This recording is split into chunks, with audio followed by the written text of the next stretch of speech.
এটা নিয়ে একটা ছোট সুসংবাদ আমি বলেই দেই।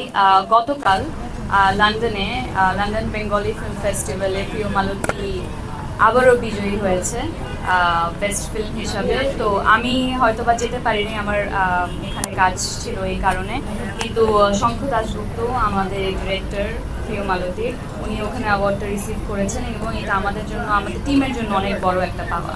এটা আসলে আমি বলবো না এটা আদনানের কিংবা ওর টিমের কিংবা আমার কোনো অর্জন, এটা আমাদের দেশের অর্জন। কারণ কান চলচ্চিত্রে বাংলাদেশের নাম বা বাংলাদেশের একটি ফিল্ম প্রথমবারের মতো মেইন কম্পিটিশনে সিলেকশন পেয়েছে, এটা অনেক বড় একটা ব্যাপার। এই যে আমাদের ছেলেরা, আমাদের মেয়েরা এখন গিয়ে রেড কার্পেট অফিসিয়ালি হাঁটবে, এটা অনেক বড় একটা ব্যাপার। এবং আমি আলী দেখেছি, দুর্দান্ত কাজ মনে হয়েছে, আপনারাও খুব শীঘ্রই আসলে এটা দেখতে পারবেন।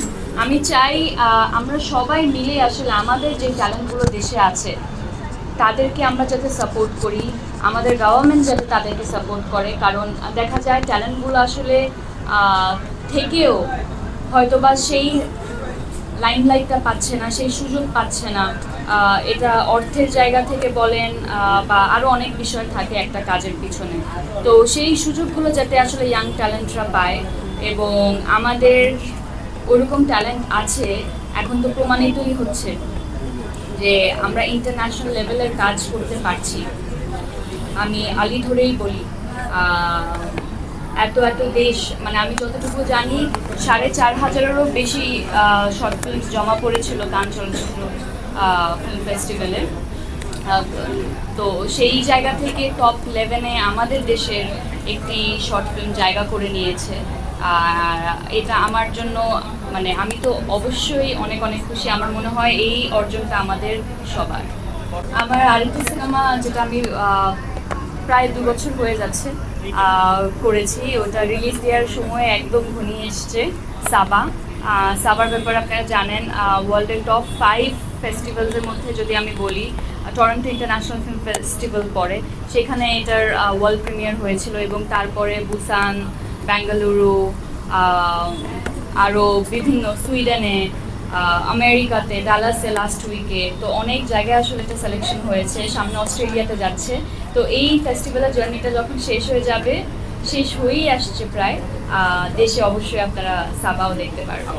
আমার মনে হয় আসলে যেহেতু ওই ফিল্মের সাথে আমি কোনোভাবেই জড়িত নই, ডিরেক্টরের মুখ থেকে কিংবা আর্টিস্টদের মুখ থেকে এই ব্যাপারটা আসলে আরও ভালো হয়, বিকজ আমি যেহেতু টিম মেম্বার না, আমি আসলে এই ব্যাপারে কিছু বলতে পারছি না। মেহজাবিন তো জয়েন করলো আমাদের সাথে, আপনারা আগেও দেখেছেন। এই মেহজাবিন আসলে এমনিতেই জয়েন করেনি। আমার মনে হয় যে মেহজাবিনের সাথে আমার সবচেয়ে কাছের কলিগ, আমরা একসাথে অনেক কাজ করেছি। আমি ওকে যখন অফার দিয়েছিলাম, সে কিন্তু অনেক টাইম নিয়েছে। এবং টাইম নেওয়ার উদ্দেশ্য ছিল যে সব আর্টিস্টেরই অধিকার আছে, আমরা যেমন স্ক্রিপ্ট যাচাই বাছাই করি, যে কোনো একটা ব্র্যান্ডের এন্ডোর্সমেন্ট করার আগে তারও একটা আছে। আমি সেই স্বাধীনতা মেহজাবিনকে দিয়েছিলাম। 1 বছর পরে সে মেহজাবিন নিজেই ফিল করছে, না আসলে হার্ডেন আসলেই এখন অন্য লেভেলে চলে গেছে। তো সেই পর থেকে কিন্তু মেহজাবিন আমাদের সাথে যাত্রা শুরু, এবং কন্টিনিউ ইনশাল্লাহ আমরা একসাথে অনেক কাজ করি। সো এটা বলে এখানেই শেষ করছি আজকে।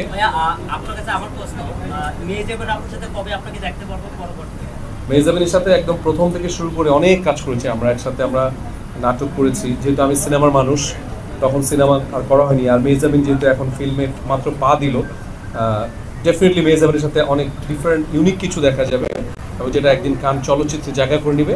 আর আমরা তো প্রচুর স্টেজ শো করেছি, আর এখন তো হারল্যান্ড নিয়ে আমরা দুজন দৌড়িয়ে বেড়াচ্ছি। সো একসাথে দেখা যাচ্ছে, বাট অভিনয় দেখা যাবে কবে সেটা সময় এবং ডিরেক্ট